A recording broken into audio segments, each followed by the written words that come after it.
Bismillahirrahmanirrahim. Alhamdulillahirabbil alamin. Assalatu wassalamu ala asyrafil anbiya'i wal mursalin. Sayyidina wa habibina wa syafi'ina wa maulana Muhammad. Amma ba'du. Pertama, marilah kita panjatkan puja dan puji syukur kehadirat Ilahi Rabbi, yang mana berkatnya kita masih diberikan kesempatan, kesehatan dalam menjalankan ibadah puasa sampai saat ini.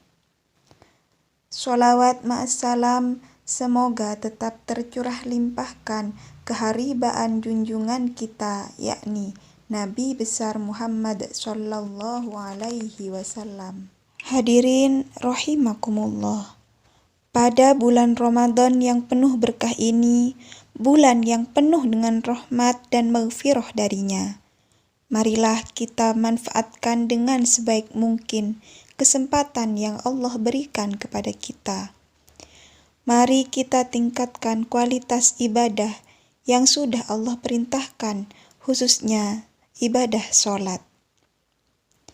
Sholat merupakan rukun Islam yang kedua dan termasuk ibadah yang wajib dilakukan setiap hari, yang mana perintah dengan kewajibannya didapat langsung oleh Nabi Muhammad Sallallahu Alaihi Wasallam dari Allah Subhanahu wa Ta'ala tanpa perantara, ketika beliau mi'raj ke Sidratul Muntaha.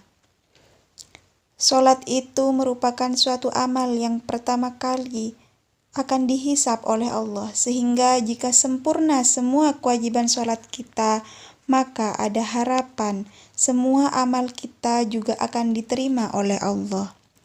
Namun sebaliknya, jika tidak sempurna, terdapat kekurangan dalam kewajiban sholat kita, maka akan berakibat semua amalan kita belum tentu akan diterima oleh Allah Subhanahu wa Ta'ala, sebagaimana sabda Nabi Muhammad Sallallahu Alaihi Wasallam, yang artinya, sesungguhnya pertama kali yang akan dihisab dari amal seorang hamba adalah sholatnya. Jika sempurna sholatnya, maka akan sempurna pula semua amalnya. Dan jika rusak, akan berarti rusak pula semua amalnya. Sangatlah penting kedudukan sholat ini bagi seorang mukmin, sehingga kita harus sungguh-sungguh untuk menyempurnakannya, yakni dilakukan dengan sepenuh hati untuk menyempurnakan ruku dan sujudnya, dengan niat hanya karena ingin meraih ridho Allah. Karena sholat yang dilakukan secara tergesa-gesa dengan pikiran yang melayang ke sana kemari, dengan wudhu dan niat bukan karena Allah, akan dicampakkan seperti kain usang yang tidak berguna. Hadirin rahimakumullah. Sholat bisa dilaksanakan secara sendirian ataupun dengan berjamaah. Namun akan lebih utama jika dikerjakan secara berjamaah. Dalam sebuah hadis dijelaskan tentang keutamaan sholat berjamaah. Sholatul jama'ati afdalu min sholatil fadhi bisab'i wa isyrina darajah, yang artinya sholat secara berjamaah itu lebih utama dari sholat sendirian dengan 27 derajat. Hadis riwayat At-Tirmidzi. Terdapat riwayat lain yang artinya barang siapa yang melaksanakan sholat 5 waktu secara berjamaah selama 40 hari, maka akan ditulis sebagainya 2 pembebasan, yaitu dibebaskan dari neraka dan dibebaskan dari nifak atau munafik. Hadis riwayat At-Tirmidzi. Terdapat 6 faedah yang akan kita dapatkan dengan melaksanakan sholat berjamaah yang tidak akan kita dapatkan dengan melaksanakan sholat sendirian, yaitu yang pertama, dibebaskan dan diselamatkan dari api neraka. Yang kedua, diselamatkan dari kemunafikan. Yang ketiga, diterimanya sholat kita oleh Allah Subhanahu wa Ta'ala. Dan yang keempat, dihapuskan dosa-dosa orang yang sholat dengan berjamaah. Yang kelima, akan mendapatkan pahala yang sangat besar. Dan yang terakhir, akan menghilangkan sifat was-was dan juga akan dijaga dari gangguan setan. Hadirin rahimakumullah. Ada seorang sahabat pernah berkata, sesungguhnya sholat merupakan cahaya yang memancar dari hati seorang mukmin, menerangi wajahnya dan memantul ke seluruh anggota badannya. Ia adalah cahaya yang dijadikan oleh Allah sebagai petunjuk ke jalan keselamatan bagi orang-orang yang mencari keridhoannya. Ia merupakan cahaya yang dijadikan alat bagi seorang mukmin untuk berjalan di tengah-tengah manusia, di mana dengannya orang ini dapat melihat hal-hal yang tidak dapat dilihat oleh orang lain. Sholat juga merupakan cahaya yang akan memancar di hadapan dan di sebelah kanan orang yang mengerjakannya pada hari kiamat nanti.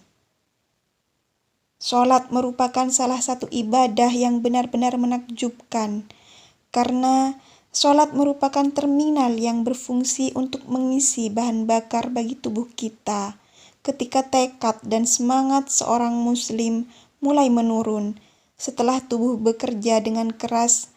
Kemudian sholat yang akan memberkati tubuh yang lemah dengan bahan bakar yang berasal dari Sang Maha Kuasa. Disebutkan dalam sebuah hadis bahwa seorang yang tidak menyempurnakan ruku, sujud, dan khusyuknya adalah seperti pencuri, karena ia mencuri hak Allah Subhanahu wa Ta'ala yang ada di dalam sholat, yang akan tampak dalam bentuk hitam dan gelap lalu dilemparkan ke wajahnya. Kelak sholatnya akan berkata, semoga Allah menyia-nyiakan engkau seperti engkau menyia-nyiakan aku. Na'udzubillah. Hadirin rahimakumullah. Syariat Islam yang telah menentukan waktu-waktu khusyuk untuk pelaksanaan sholat 5 waktu, yang sudah diberi nama sesuai dengan waktunya. Waktu-waktu yang ditentukan itu sangatlah pas dan serasi untuk menunaikan sholat, agar memberikan pengaruh yang berarti kepada insan yang melaksanakannya. Dari waktu sholat yang satu ke waktu yang lainnya, ia akan dapat mengekang nafsu dirinya dari rutinitas-rutinitas duniawi yang melalaikannya dari ketaatan yang wajib, dan supaya tali pegangannya kepada Allah yang Maha Luhur kian menjadi teguh. Hadirin rahimakumullah. Imam Al-Qurtubi, beliau menjelaskan tentang kriteria orang khusyuk, yakni di mana kondisi hati yang tampak dalam anggota tubuh berupa sikap tenang dan kerendahan diri kita ketika berada di hadapan Allah. Terdapat beberapa penjelasan yang disampaikan para sahabat dan para ulama mengenai tips melakukan sholat khusyuk. Salah satunya adalah penjelasan dari Imam Khatim Al-Asom. Beliau pernah ditanya tentang sholatnya. Kemudian beliau menjawab, jika datang waktu sholat, aku sempurnakan wudhu. Kemudian aku menuju tempat sholat. Di situ aku diam terlebih dahulu sampai seluruh anggota tubuhku benar-benar siap untuk melaksanakan sholat. Aku jadikan Ka'bah di antara kedua kelopak mataku, jembatan di bawah kedua kakiku, surga di sebelah kananku, neraka di sebelah kiriku, dan malaikat maut ada di belakang punggungku. Aku memposisikan diri bahwa ini adalah sholat terakhirku. Aku berdiri di antara harapan dan ketakutan. Aku bertakbir dengan tenang, membaca surah dengan tartil, ruku dengan kerendahan hati, sujud dengan rasa takut, duduk tawarruk dan iftiros menegakkan kaki kanan tertumpu di atas jempol.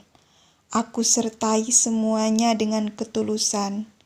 Kemudian aku tidak tahu apakah sholatku ini diterima atau tidak.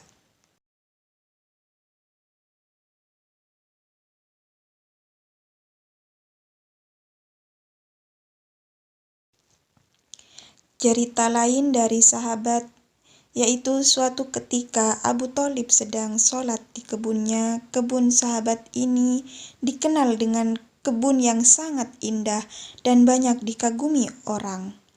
Tiba-tiba ada seekor burung terbang di antara pepohonan. Burung ini berusaha keluar dari kebun tadi, namun karena lebatnya pepohonan, ia tidak dapat menemukan jalan keluar dan hanya berputar-putar ke sana kemari. Melihat hal ini, perhatian Abu Thalib pun mengarah kepada tingkah laku burung tadi, sehingga ia lupa jumlah rakaat yang telah dikerjakannya. Peristiwa ini membuatnya sangat sedih. Ia menganggap bahwa ternyata kebunnya telah mendatangkan musibah, sehingga membuatnya lupa dalam jumlah rakaat sholat. Ia pun segera menjumpai Rasulullah dan menceritakan kejadian tadi. "Ya Rasulullah, kebunku telah mendatangkan musibah. Oleh sebab itu aku infakkan kebun ini fisabilillah." Hadirin rahimakumullah, kisah di atas ini seharusnya dapat mengunggah hati dan perasaan kita tentang betapa besar arti dan hakikat sholat itu bagi para sahabat. Hanya karena lupa jumlah rakaat, sahabat menginfakkan kebun indah yang dikagumi banyak orang itu. Kebun yang mahal tak lagi memiliki makna bagi sahabat, karena baginya kehusuan sholat adalah titian menuju surga dan ridho Allah yang jauh lebih berharga dari nilai sebuah kebun. Hadirin rahimakumullah, demikianlah yang bisa saya sampaikan. Semoga mulai detik ini kita bisa lebih meningkatkan ibadah sholat kita, sehingga kelak kita akan menjadi orang yang beruntung dan bahagia, sehingga akan dikumpulkan bersama Nabi Muhammad di surganya Allah Subhanahu wa Ta'ala. Amin amin ya Rabbal Alamin. Unzur ma qala wala tanzur man qala. Akhirul kalam, wallahul muwafiq ila aqwamit thoriq. Wassalamu alaikum warahmatullahi ta'ala wabarakatuh.